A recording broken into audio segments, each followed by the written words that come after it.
For the first time in their history at this contest, I'm not sure how I feel about Australia's new Eurovision entry.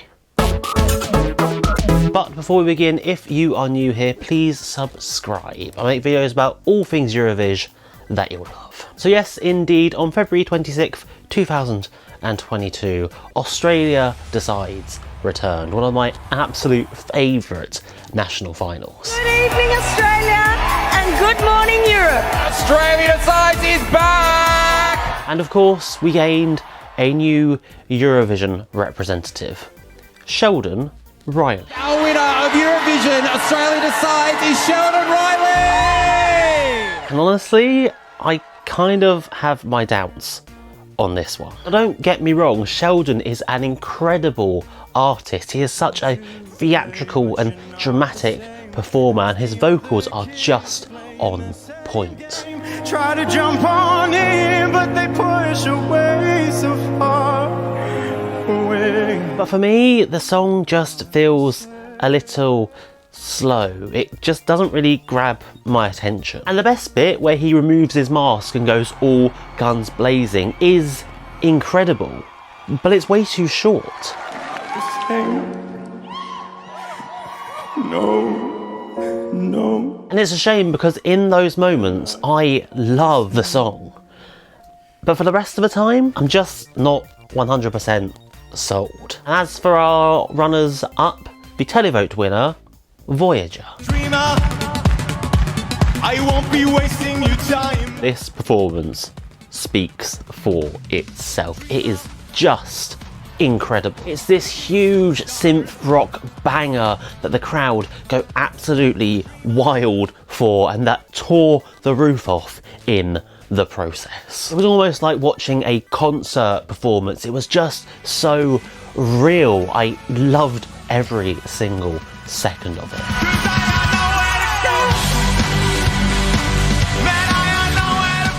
And in third, my fave and the jury vote winner, Jaguar Jones.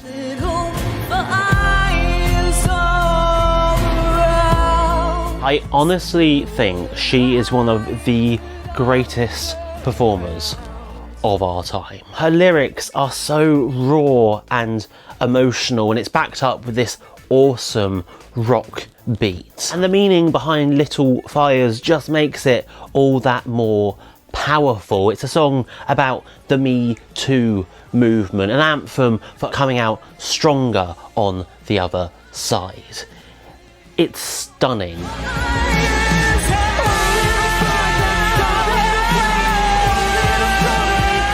And as for the rest of the pack, the quality was a little bit mixed, honestly. Erica Padilla, our TikTok wildcard act, for example, delivered some of the best vocals on the night. She absolutely belted out those high notes, and she had so much charisma. She really commanded that stage.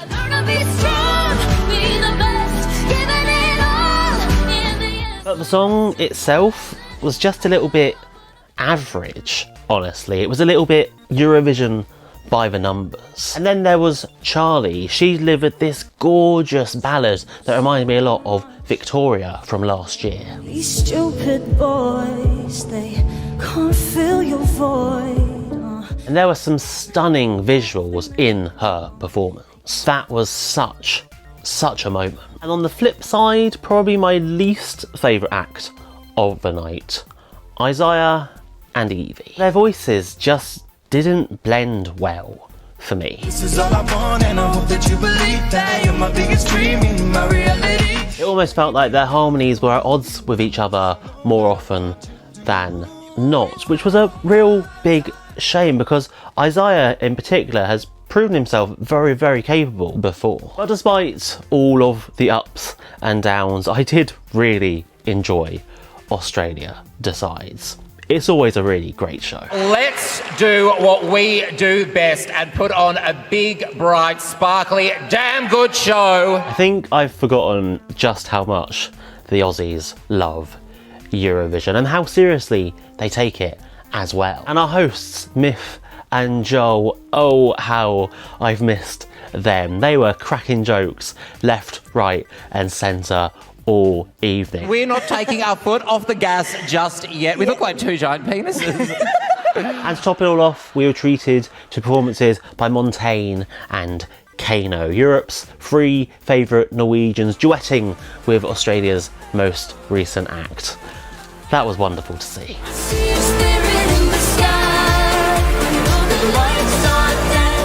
But enough of me. What about you, humble viewer? Was Sheldon Riley the right choice for Turin? Let me know down below in the comments. And don't forget to give this video a thumbs up and click subscribe for more. My next video will be a review of France's national final, which, if last year's anything to go by, should be a stunner. And to keep watching, just click the links on screen now.